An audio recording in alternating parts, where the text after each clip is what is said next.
your soul with your local Christian radio station, 89.3 FM. Worldwide at KELPradio.com. 915 Talk is a production of Desert Voice Media. You can visit desertvoice.media to learn more. 915 TALK. The world is looking at El Paso. What will we say to the world? From the KELP studio in El Paso, this is 915 Talk. And now your host.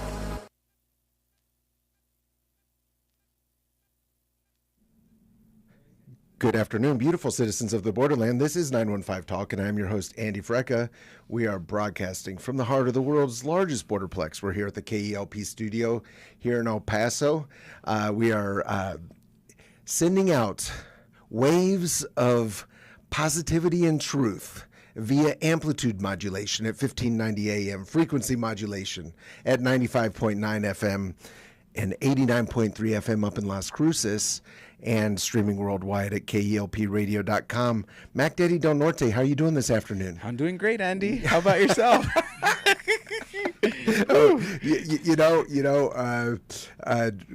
We've had guests come in after the show began.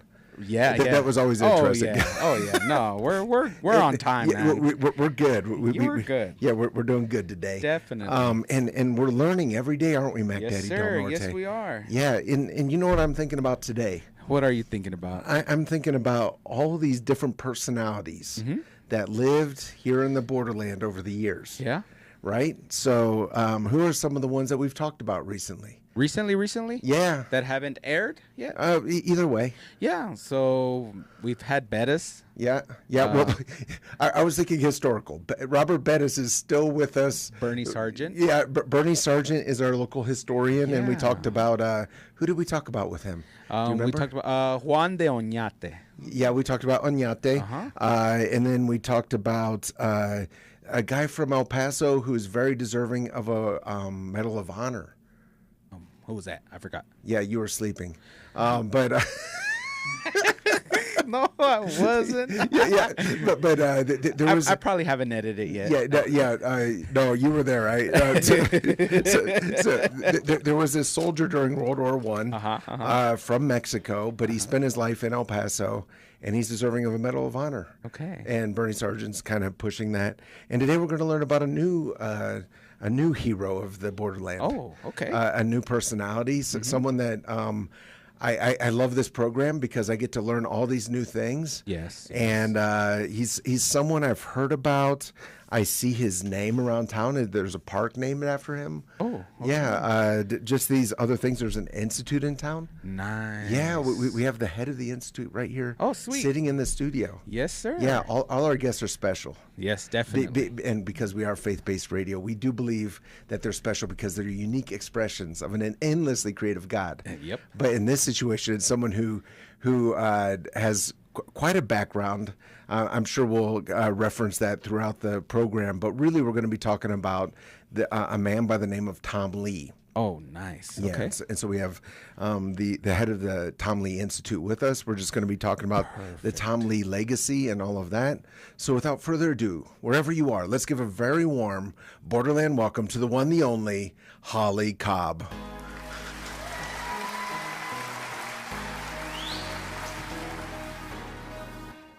Thank you so much, Andy. It's a delight to be here. I always love to talk about Tom Lea because he was born and raised right here in El Paso. He could have lived anywhere in the world, but he chose El Paso. Yeah, it's so interesting to go back and look at all these, I'm going to say, colorful figures from the past. And you've actually invested a significant portion of your life to the Tom Lea legacy. Yes. And why is that? Well, because Tom Lea is worthy of that investment. If it weren't for the Tom Lea Institute, and particularly Adair Margot, who's the founder and wrote his biography, Tom Lea would not be very well known because he was not self-promoting. He just did his art. He was an incredibly fine person, and he was a phenomenal writer. He actually wrote over 10 different books and two of them were on the bestseller list with Steinbeck and Hemingway. Wow. So we have this incredible gem of a person right here in El Paso who deserves to be known, and when you know him, then your life is improved and edified by knowing him. Yeah, I think the word that comes to mind as I just open up the Wikipedia page for Tom Lea is prolific. Someone who just wasn't involved in just one thing his whole life. So again, what were the different things? He was a writer. Yeah. He was an artist. Right. He could work in any medium as an artist. He worked in reliefs as well as easel paintings, as well as drawings, ink wash. So he was a phenomenal artist and unusually talented. But he also was the first embedded World War II artist correspondent for Life magazine. So he has the largest number of spreads in Life magazine of any artist correspondent. And he not only drew and painted the images that were in Life magazine, but he also wrote the copy that went with Life magazine and suggested the layouts, which very few artists did. They just did their art and then Life, laid it out. But he was just that particular and that phenomenal and talented. A World War II embedded artist. So he wasn't taking pictures. He was painting what he saw. Painting, yeah. And the reason they did that, and the benefit of that is that they can show things that they didn't have Photoshop then. Right. You can show things that can be modified that wouldn't get past the censors. Also, he could set up the image so that it conveyed something very powerful when it's more difficult to, just grab a photo of it. And there were a lot of conditions where you couldn't even get a photograph. So, for example, he could paint a night scene. Stuff like that. Right. How would you do that? Like, was he actually setting up an easel right in the middle of the, or did he take a picture? Did he sketch it real quick? What was the process? Well, it's very interesting because for the most part, he could take pictures and did at times, but he really relied on his sketches. He had a sketchbook. We have his sketchbook from World War II, and so does the El Paso Museum of Art has another sketchbook, and they're absolutely fascinating. And he would sketch out the scene, and then he'd make notes about the colors or various things that he wanted to make sure that he captured. Okay, and he's moving with troops. Yeah. As this is happening. Yeah, when he landed on Peleliu, for example, which is the bloodiest battle of World War II, Peleliu Island in the South Pacific, all he could do was stay alive. I mean, he couldn't do anything else. But when he got back to the ship, he had a photographic memory. So he could remember scenes, and then he sketched them out. You can see that. And then he would, after he had lots of sketches, he might do a little bit more finished sketch while he was still on the ship.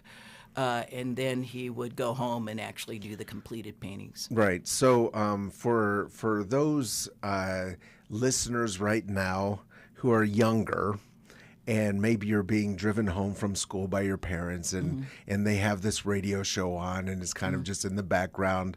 If you don't know what Life magazine was, it was bigger than TikTok. It was the magazine at the time. Right. And Tom Lea from El Paso was painting scenes that he was witnessing himself right there in World War II. Right, yeah. It was the first magazine of its kind that was really image-oriented, sort of like People magazine. It's more image-oriented with some story.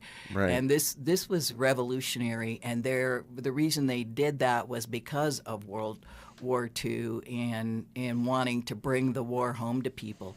And Tom Lea was the only artist to ever show really a shot being fired, because artists, a lot of them wouldn't even go into battle. They were afraid, and they just sort of painted from the Paris cafes or whatever. Sure. And Tom Lea, that's the last thing he would do. He loved being out with the troops. Wow. And in the middle of the witnessing action. the action, yeah. Wow. Okay. So let's go back a little bit to his early life.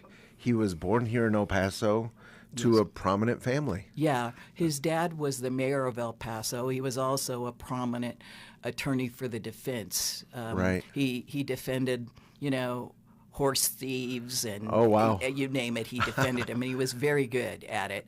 But he decided to do a stint as the mayor of El Paso. He was really oriented toward law and order and wanting to see some of the things that were going on corrected. Right. So he was the mayor for 2 years, and during that time, it was very much paralleled this time. They had a war going on in Mexico and a lot of refugees fleeing to El Paso. They had a refugee camp at Fort Bliss. So this is early 1900s. Yeah, it would be, like he was mayor of El Paso from like 1912 to 1914. And Tom would have been 8-9 years old. Sure, okay. Wow, and so it was the Wild West. It was the Wild West. There were all kinds of things going on, and Tom, because he had that photographic memory, can remember a lot of that stuff, wrote about it, and even did paintings and drawings. He did a couple drawings of Pancho Villa, for example. Wow. And so he was very much aware, and of course he knew he was close to his dad, so his dad would talk to him about stuff that happened, and so he was very much involved in what was going on in El Paso at the time. Okay. But he grew up, I guess you could say it was the most prominent family in El Paso. Pretty prominent, yeah. Yeah, sure. yeah. I mean, his dad's the mayor. Right. Why did he choose art as his passion?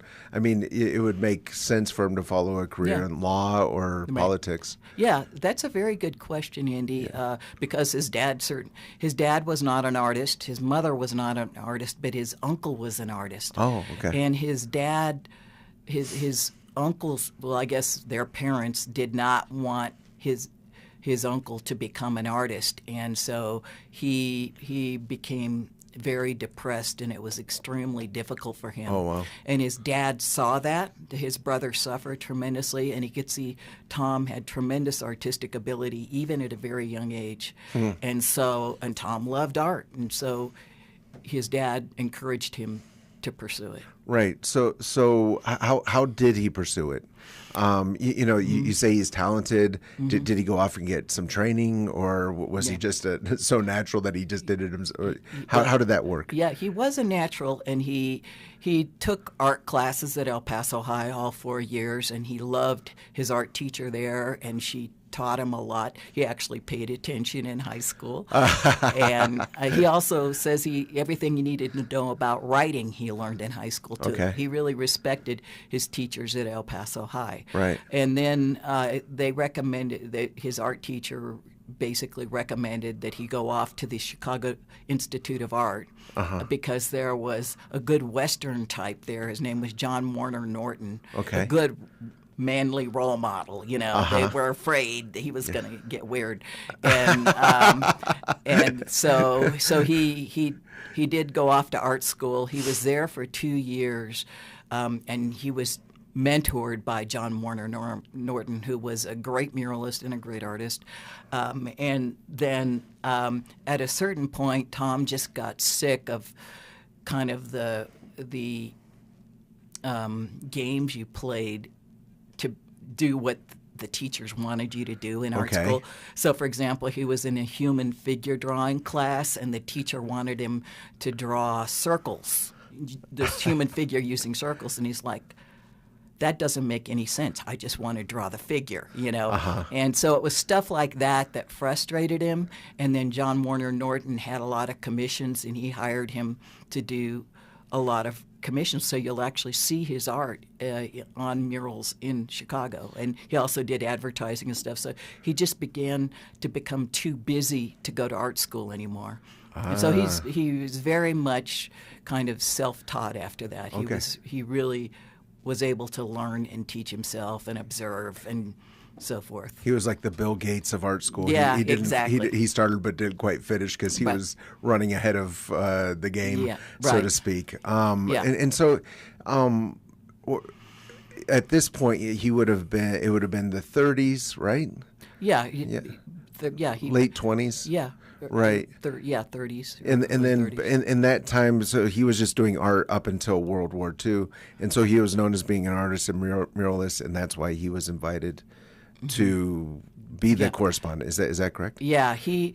The editor of Life magazine saw some of Tom's art. They'd hired him to do a picture before the war of a guy named Sergeant Bieber, and he was right at Fort Bliss, and so he said, yeah, he would, but he came over to his studio, which was near Fort Bliss, and did that picture, and they liked it. They were impressed, and then he did a few other things, and they said, well, this guy's good, and he gets his work done on time, which is another big thing. So that's hard to find an artist who's also time conscious. Yeah, right. So the first assignment he had from Life magazine was to do the Argentia Bay area and even before the war, where ships were carrying cargo and that kind of thing back and forth from the United States to Great Britain and so forth. And there were torpedoes, subs that were torpedoing them and everything, so it was still dangerous. Sure. But that was his first assignment for World War II. Wow. So if you just joined us, we're following the prolific history of one of the Borderland sons, Tom Lea. We're with the executive director of the Tom Lea Institute, Holly Cobb. A lot more to unpack here about Tom Lea's life, and then also what the Institute is doing. Looking forward to diving into those things, but first we're going to take a break. This is your daily reminder that 915 Talk is listener supported, and you can visit desertvoice.media to become a part of the 915 Talk team. You can send in a little support for us. I would truly appreciate it. Helps cover this airtime. And also you can listen to all past 915 Talk conversations right there on that site, desertvoice.media. That's the site, desertvoice.media. There's no com or org or anything else, desertvoice.media.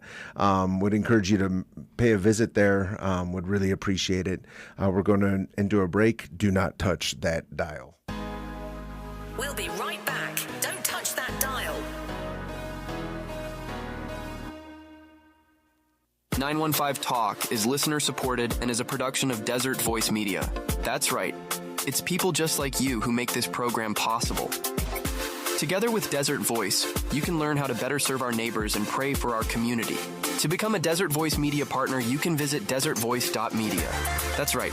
That's the website, desertvoice.media. Take a look and join us today in reaching our borderland for Christ.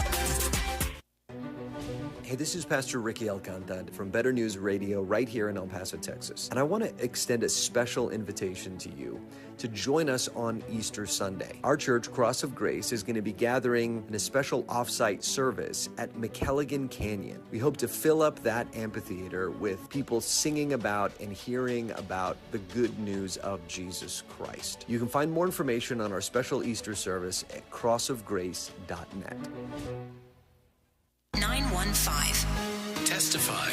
I used to be a very angry person at the world, being young, having kids, having a wife, being a father, just meeting those expectations that the world puts on you. It's not about the world, it's about, your relationship with God. And I didn't realize that until I was older, and because I was living a life that I shouldn't have been living a sinful life, living for the flesh instead of living for God. I was hanging around people I probably shouldn't have hung around with, drinking, going out to parties and coming home like 2, 3 in the morning. There was one day that I completely broke down. My son was asking me like, Dad, how come you're like this? How come you're always mad? And yeah, that day I did end up bringing out my Bible. I just broke down and started crying, because I felt the way Paul felt. Read your Bible, guys. If you don't know what to read, go into Proverbs, go into Psalms. God, He's protected me in so many different ways. He's the reason why I'm here. I'm trying to help other people reach God. He could truly change your life. My name is Miguel Ipave. I'm from El Paso. And if Jesus did this for me, I know He could definitely do it for you.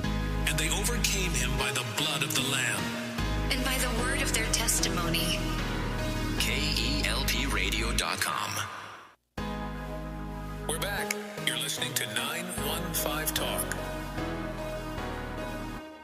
We are back, and you are listening to 915 Talk. I'm your host, Andy Freck. If you're just joining us, we're with Holly Cobb. She's the executive director at the Tom Lea Institute. We're talking about this true son of the borderland, Tom Lea, his prolific past. He was the son of the mayor back in the Wild West days of El Paso, and then he went on to art.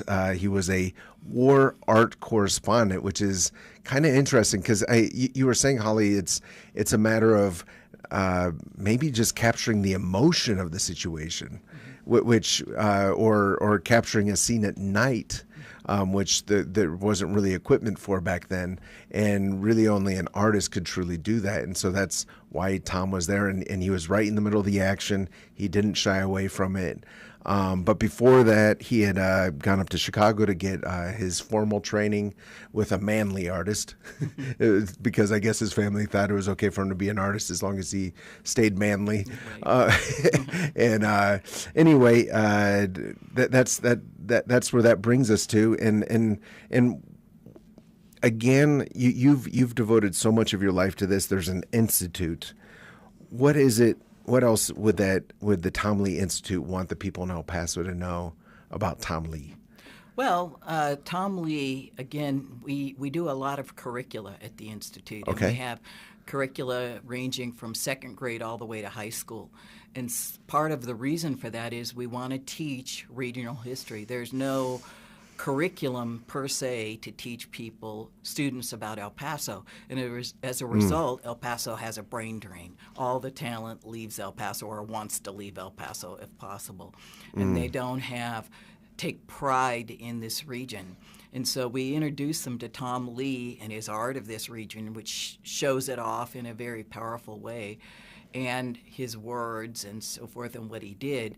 And as a result, they begin to fall in love with the region. They begin to look at the region with new eyes. And so that's a big goal that we have, is to utilize Tom Lea's art and his writings to help people to gain an appreciation of this region and what it has to offer uniquely. And we do that both with kids as well as adults, and we do that through our tours. We have 11 walking tours that we do. Right, we're definitely going to dive into that. And then we also have our events, which we do, and there's 16 events this coming next year, and then we do publications and that kind of thing. Right. So you're talking about this curriculum. There's what you're saying is there's not really regional historical curriculum. Like what are you saying? Like the like in elementary, high school, whatever, the students are learning Texas history, but not specific to El Paso? Pretty much, yeah. And so they do learn Texas history. They may learn about the Alamo, things like that. Yeah. And they're beginning to start to learn about the missions in the area, but that's about what they learn. And they don't learn about the Mexican Revolution in El Paso, which we have, Tom's words and Tom's pictures about the Mexican Revolution in its most dramatic moments. Wow. And we for our second grade curricula, one of the TEKs, in other words, Texas Essential Knowledge and Skills, things that students have to learn, is murals. Well, they learn about all these murals around Texas, but guess what? We had one of the very finest muralists right here in El Paso, and you can go see those murals right here in El Paso. Right. They're phenomenal, and they are about this region and our history. Right. So those would be two examples. We also have several other, one of them being a World War II curricula using Tom's art and his writings and so forth. So it's interesting you brought up the term brain drain. We've brought it up multiple times on this program with politicians and so forth. And usually the conversation is around the idea of creating high-paying jobs for the city, which is probably also very important, inarguably. But what you're kind of hinting at or pointing to is young people also need to see the local heroes. They need to hear the stories in order to be motivated to invest their lives in El Paso. Right. And one of the things is that Tom Lea is a fantastic role model. And we work with a lot of the local artists here in El Paso, and he was somebody who, he could have made a lot of money other ways, and even as an artist, to be if he were more self-promoting. But he just wanted to do his art, and he wanted to provide for his family, and those were his values. And so students can realize that you can do what you love here in El Paso, maybe even easier than you could in Dallas, Houston, Austin. Sure. El Paso, it's much more wide open. And so we try to talk to them about that. Right. And so the curriculum that you're talking about, is that it's historical? Is it looking at the regional history kind of through the eyes of Tom Lea? Is that what it is? Or yeah, okay. Because we have so much of his writings, and we have his oral history, and we also have his biography called a picture gallery, and so it's very easy for us to find his words to talk about any given situation. And so he's basically a historian and very articulate, but he lived it. And he portrayed it. Right. So we can, it's very easy for us to do 11 different curricula using his art and his writings and photos and so forth to communicate about a particular concept. Right. So he was creating art and murals about the Mexican Revolution? Not so much the Mexican Revolution. It was more during the New Deal period, which would have been, like, for example, one of the most famous murals of the New Deal is the Pass of the North mural in the old federal courthouse here in downtown El Paso. Okay. And that shows all the quote-unquote giants of our history. And so it has 11 different characters featured, or archetypes, if you want to use that word. And Tom Lea was extraordinarily open-minded. He wasn't. He loved Hispanics. He loved the Mexican people. He loved the indigenous people. He loved the Spaniards. He loved all different kinds of people, and he portrayed them in his art. With that, and that was a time period where not many people did that. Right. Yeah, it's interesting to look through at history through the lens of art. The Institute. I actually know nothing. Oh, okay. Yeah. So is it like a physical building, and you can go in and look at some of the murals, or like what would that look like? Yes, you can go into the Institute. We're in downtown El Paso, sort of in the where the current train station is, right in that area, and across from Rocket Buster Boots. Everybody knows where that is. Sure. And then we have an office, and in that office, it's sort of like a gallery, and that we have Tom Lea's art. We have both originals and replicas, or what we call G clays, which are very high quality prints. And we have his books, and we can walk you through the office and tell you sort of the story of Tom Lea's life. You can see all his different kinds of art and so forth. How does the public normally, I don't know what the right word is, interact with the Institute? Is it just folks walking in, or they're signing up? We're going to get to those walking tours, but is that part of it? Or how does, if someone's kind of interested, hey, I want to check out some Tom Lea murals, I'm sort of interested, where would they start? Right, I mean, they on our social media, which is tomlea.com, and then we're on both Facebook, Instagram, and all of that. You used to be on Life magazine, right? But now you're on Facebook and Instagram.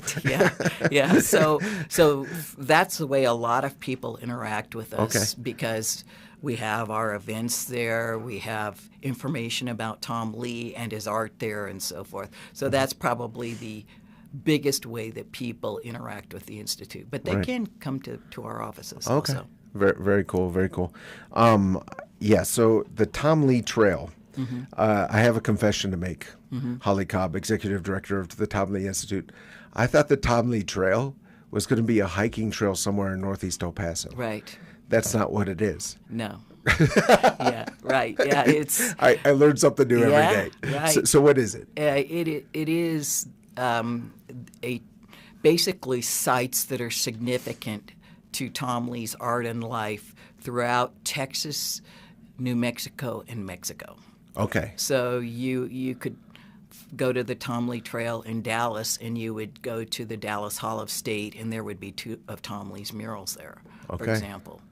And so if you could find sites that are significant to one of his books, for example, in Hebronville. So it's basically sites that are significant, and the trail was developed by Adair Margot to highlight things that are important to Tom Lea. And if you're a fan of Tom Lea or want to learn more about history, you can travel the Tom Lea Trail. We also have an app that gives all kinds of information and photos and everything related to the trail. Very cool. Yeah, I want to get back to the Tom Lea Trail, but before we do that, we have Charlie One on the phone. Charlie One, how are you doing this afternoon? Good, and traffic not so good. We have some places here, spots that are really congested. I want to start first in Central at Montana, westbound lanes at Magruder. Here we have a large sinkhole, so PD have blocked off the left 2 lanes. It's going to take a while. This is going to be an all-afternoon event right here because they're going to repair that very soon. Again, that's Montana, westbound lanes at Magruder. That's your Bassett Center area, so a lot of congestion there. A lot of traffic goes through there. Just keep in mind, you only have 1 lane there, Montana West and Magruder. Then let's go to another sticky spot right here, US 54 southbound, and check that Gateway South at Sean Haggerty. Left 2 lanes are blocked back up to McCombs, and I see a lot of bumper-to-bumper traffic here at Gateway South and Sean Haggerty. Let's add to that Gateway South at Trowbridge, the right lane taken away, but on Trowbridge westbound lanes there at Gateway South, the Trowbridge westbound lanes, all lanes are closed here. A lot of congestion going on right now at the commute, so use extra caution. Andy, back to you. Thank you, Charlie One, for the report. Let's let our listeners know about the Daily Menudo. That delicious menudo, that's menudo, everyday delicious menudo, the Mexican plates, if you choose, the seafood, vegetarian options, and that 9:35 comida corrida lunch special, 11 to 2. It's all there. Mi Perrito Cafe, 3120 Traywood. Andy, back to you. Thank you, Charlie One. We'll talk soon. You bet. Yeah, and every day as we talk to Charlie One, let's be reminded that if you have a chip or crack on your windshield, or if you're just tired of squinting in the ever growing sunlight as we get closer to summer, the fine folks at AlamoGlassPros.com would love to help you out with tinting, with windshield repair, and all of that. Great folks out there. Very happy to have them as friends of the station. Today, if you just joined us, we're with Holly Cobb. She's the executive director of the Tom Lea Institute. We were talking about the Tom Lea Trail, the mobile tour. I'm holding a brochure in my hand, and there's an app, and you can, I guess you can just find out, you can check out murals, you can see all these different parts of his life all around Texas. Yeah. And New Mexico and Mexico. Yes, Yeah. and there are a lot of ancillary resources on the app, so it's very good if you're a homeschooler or a teacher. There are lesson plans there. There are PDF copies of books and things like that. So it's a great resource, and it's also just very interesting to read when you're sitting there in the doctor's office and have nothing to do. Don't do the news. That's stressful. Go to the Tom Lea mobile site. So true. I love it. So I really want to talk about the walking tours. Mm-hmm. You said you have 11 walking tours of El Paso. Yes. And I assume they're all like downtown, since they're walking? Yeah, more or less, yes. Yeah. We do have a walking tour of UTEP, because there's a lot of Tom Lea's art at UTEP, actually. Mm-hmm. Okay. And then we also have another one at Texas Tech, where there's a couple of works of art at Texas Tech, plus also they have a lot of public art there. Mm-hmm. So those are 2 additional trails that we have, and it always has to be something related to Tom Lea. We don't just do random tours. Okay. But there's always something to talk about related to Tom Lea, and he's so embedded in so many places in El Paso. People have no idea how much they look at his art every day. Right. Yeah. I somehow you and I were at some event, and you were telling me about these walking tours.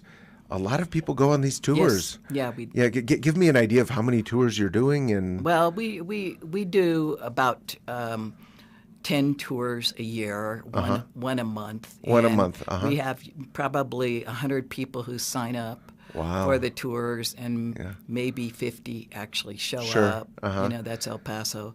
So we're able to do them pretty efficiently, but we have to be because of the number of people. And we have excellent tour guides who know all about the subject matter, and people see parts of El Paso that they've been around in, but they've never really noticed the art or the significance of it, whether it's a monument like the Friday Garcia Monument near the Plaza Theater, or it could be the Los Lagartos in the San Jacinto Plaza, or murals, or any number of things. We also do architecture. And El Paso's a phenomenal place for architecture because we were too poor to tear down buildings and build new ones. So we have all this beautiful architecture, particularly Henry Trost was a great architect, and one of our tours is called Travel the World in Architecture, because basically Henry Trost wanted to demonstrate how versatile concrete was, and he and his brother, who was his partner, really kind of invented and promoted the use of concrete, which they just use, wood and steel and things like brick before that. And then all of a sudden you can do all these things and all these different styles of architecture that you could not do before. So Trost really consciously tried to do as many different styles of architecture as possible in downtown El Paso. Yeah, I would love to go on an architecture walking tour. I do enjoy walking around downtown. My wife and I will sometimes just go out in the evening and walk around, and we see some of those old buildings. Would love to see some of them revived. Yes, because they truly are beautiful. What kind of I don't know how to. Sometimes I have a question, and I don't know the best way to ask it. But are the people who sign up for these tours, are they mainly from El Paso, or are they coming in from out of town, or like who signs up? Well, really both kinds of people. We have people who've lived in El Paso all their lives and have no idea what El Paso has to offer, and they see our tours, they hear about them, and so they sign up. And so they are native or at least local people. Then we also have a lot of people from around the world who come. They're visiting. And because we advertise through Destination El Paso, they promote our stuff. So people automatically go there to look for things to do when they come to town. And we're usually listed there with something, a walking tour or something. Yeah, like that. I can't agree more that I don't think this is just El Paso. I think it's just a lot of places around the country. People don't know the city they live in, and that's part of the reason we have this program. At the end of the program, every time, let's learn to love our city, love our neighbor, but let's learn. And when you're doing these tours and people are learning about their own city, let's talk about people from El Paso. What are some of the things that they find out that they are surprised by? Yeah, that's really true. It happens a lot. They're very surprised by how much, different kinds of architecture we have in the city. They're also very surprised by how beautiful many of the interiors of our buildings are, that were also designed by architects. They are also surprised by the fact that the Mexican Revolution wasn't necessarily fought here in El Paso, but it was run from El Paso. Right. And so the Mexican revolutionaries and presidents of Mexico came and lived in El Paso. They're surprised by the fact that we have had refuge, the whole issues like we're facing now. There was a typhus epidemic during the Mexican Revolution, and we had the pandemic and so forth. So they don't know most of that stuff, very little.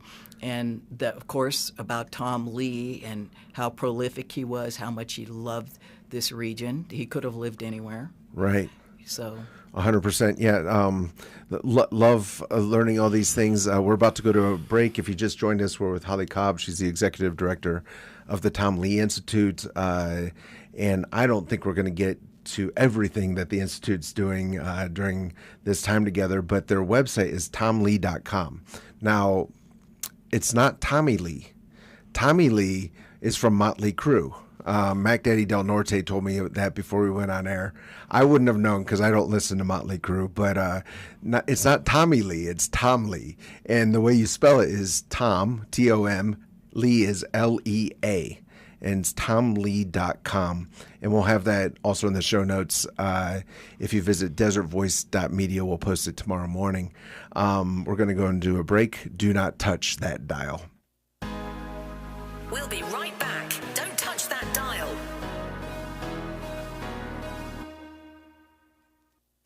Are you looking for a Bible teaching church on the west side of El Paso?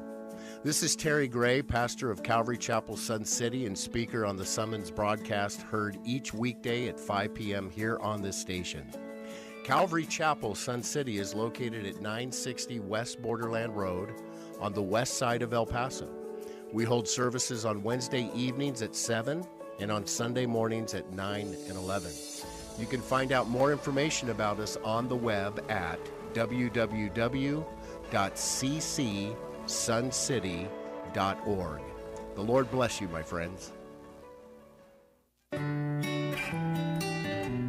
Hey, KLP listeners, this is Pastor Terry Gray of Calvary Chapel, Sun City on El Paso's west side. I want to invite you to join me at a new time at 5 p.m. Monday through Friday right here on KELP. If you're driving home at 5 p.m. or doing work around the house or getting your evening started, I invite you to join me as we go through the Bible, chapter by chapter, verse by verse. There is nothing more valuable than the Word of God, so let's invest our time in learning more about it together each day. That's our Bible study program, Summons, each weekday at 5 p.m. right here on KELP. 915 Talk is listener-supported and is a production of Desert Voice Media. That's right. It's people just like you who make this program possible. Together with Desert Voice, you can learn how to better serve our neighbors and pray for our community. To become a Desert Voice Media partner, you can visit desertvoice.media. That's right. That's the website, desertvoice.media. Take a look and join us today in reaching our borderland for Christ. We're back. You're listening to 915 Talk. We are back, and you're listening to 915 Talk. I'm your host, Andy Frecka. If you just joined us, we're talking about one of the Borderland's finest, Tom Lea, and we are with the executive director of the Tom Lea Institute, Holly Cobb. During the break, Holly, we were talking about, I guess you could say Tom Lea's personal legacy. Now, he passed away in 2001? Yes. Right, and so, relatively speaking, that wasn't that long ago, and right. So a lot of people knew him, right? Who are still alive, of course. Right. Yeah. Yeah, he was very well known, and he interacted with a lot of people. He wasn't a super gregarious guy, but he was very warm and friendly, and people loved him and felt very comfortable with him. And so, there would be people who were, his yard guy. Or his neighbors, right? Or his insurance guy. Sure. These were all people that he and his wife Sarah interacted with as part of their lives. He lived on Reynolds Boulevard for quite a while, and then he moved to Savannah Street and spent the rest of his life there. Okay, yeah, it's kind of fun because it's history, but it's not so distant. Mm-hmm. Now, we've talked about him being a war correspondent. We've talked about him being an artist. We haven't talked about him being a novelist, I don't believe. So tell me about that. Yeah, after the war, after he came back from World War II, and he was there from like 1941 to 1945. So he was there the whole pretty much the whole war. Right. And he found that he couldn't express what he wanted to say with just pictures only. So he wrote a book called The Brave Bulls, although that's not his very first book, but that was his first, basically historical novel. Mm-hmm. And in that, he explores the concept of facing death with tremendous courage.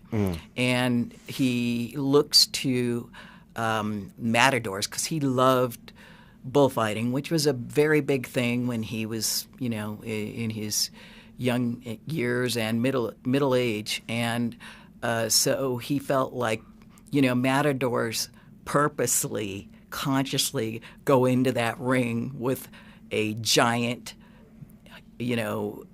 very angry animal and make him even more angry. Right, and, intentionally. Yeah, right. And so he just thought, that was a very good way to explore the concept of bravery and courage, because he saw that all the time during World War II. Just the average person, the average guy who would just go into these horrific battles, and their colleagues would die, their friends would die, they would be injured, but yet somehow they all did it and they kept doing it. And he just found that absolutely fascinating. The brave bulls. Yeah. And so then the second book that he wrote was called The Wonderful Country. And that's kind of a euphemism for El Paso. And it's based on a book of his father's about the Texas Rangers. Okay. And they talked about the wonderful country when it was unmarred by the hand of man.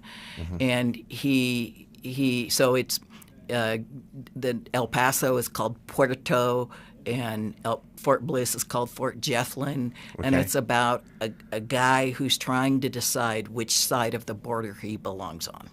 Oh, how interesting. On the Mexican side or, the American side. And so he was very deep. He was a deep person. And both of those were made into Hollywood movies, and they premiered at the Plaza Theater. How interesting. In El Paso. Yes, dealing with the identity here in the borderland, which is something so many people wrestle with, of course, even today. Right, yeah. Yeah, so that the second one is The Wonderful Country. So the brave bulls and The Wonderful Country. Now, when we began our conversation today, you were, I guess, talking about how he chose to live in El Paso. And why do you think that is?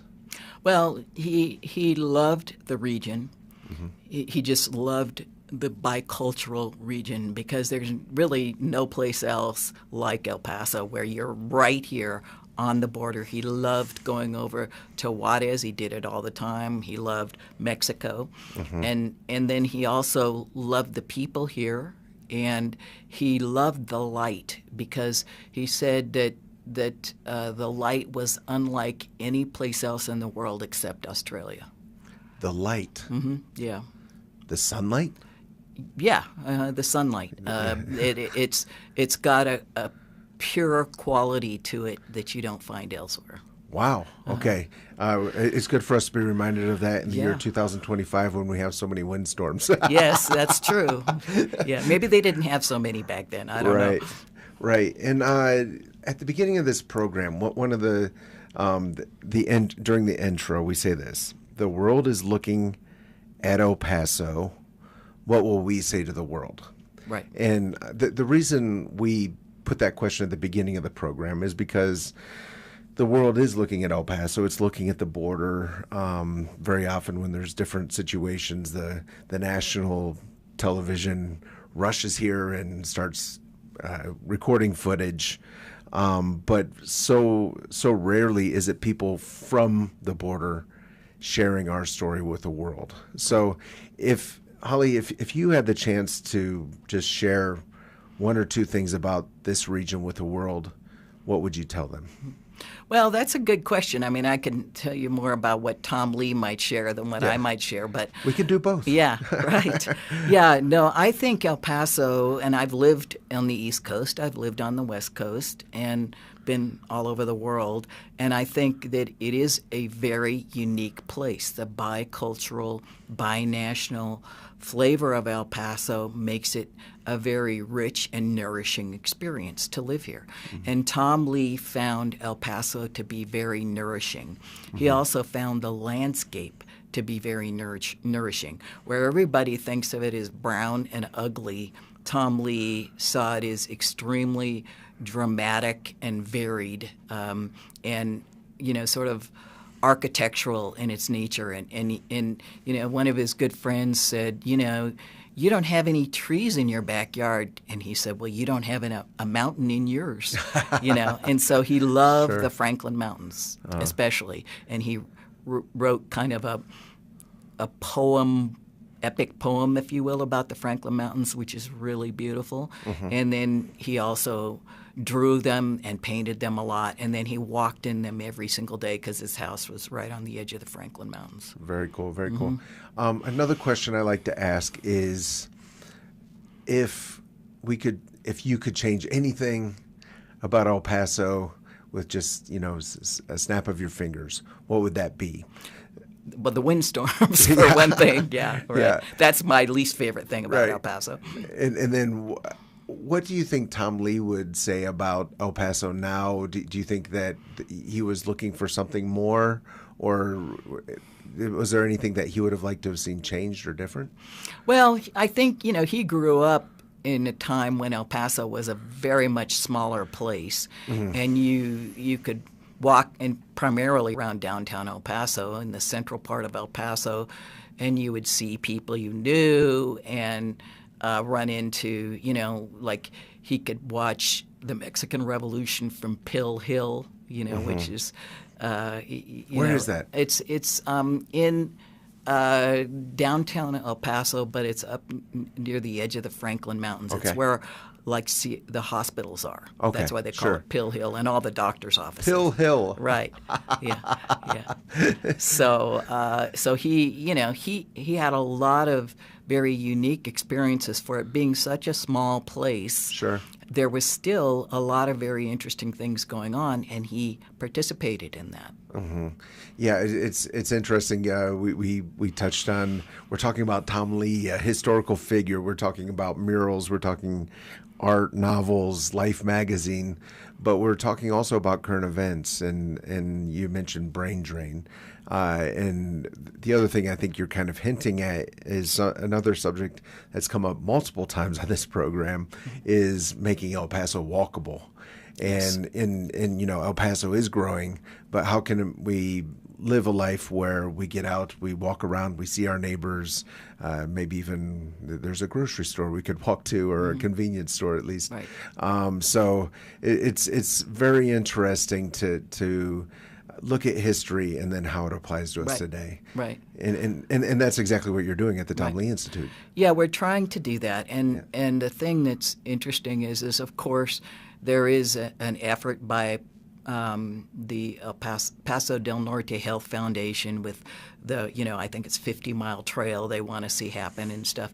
But, you know, walking around the east side in particular is not easy. So one of the things that we do is we bring a lot of school groups who live on particularly the east side, and they come downtown and do the downtown walking tour. Most of them have never been downtown. Yeah. And they have no idea that you can come down to downtown and walk around, and there's things to do, and the restaurants and all that stuff. Yeah, I love it. And you know, we're Christian radio, we're faith-based radio. I think it would be great for more church groups to take advantage of walking tours, get out, just learn about the city they live in. I would challenge our listeners to get out, to drive downtown, go on a Tom Lea walking tour, or just go on your own. Get to see the city and learn some things. Yeah, and we have a lot of homeschool groups and students who take advantage of that, because then the mom doesn't have to teach. We do the teaching. But also we are, you know, happy to do it if you have a group or family in town or whatever, and you call us and you want us to do a specialized tour for you. You only have X amount of time or whatever. You know, we do that for groups too. Oh, that's great. So does the tour guide have like a megaphone? How does that look? We do have a microphone with a speaker, that for larger groups. Yeah, I'm picturing 50 people. You definitely want that. Yeah, you definitely do. Sure. I love it. I love it. All right. So again, if you just tuned in, be sure to visit later tomorrow, desertvoice.media. We'll have this whole conversation there. Just click on that 915 talk link. We've been talking about Tom Lea, a true son of the borderland, muralist, illustrator, artist, war correspondent, novelist, historian. What a life. Yeah, he was very involved in life. He did not try to be, a Santa Fe type of artist who said, I know what I'm painting, for example, and you have to figure it out and you have to find your own meaning. It wasn't hard to find meaning in Tom Lea's art. It was pretty straightforward and beautiful, always beautiful. There wasn't anything, really ugly or atrocious about it at all. Right. And he was raised here in El Paso. He went to First Baptist Church. He was baptized there. And then also as an adult, his first wife, Nancy, and then his second wife, Sarah, and they all went to St. Clement's Church. Okay.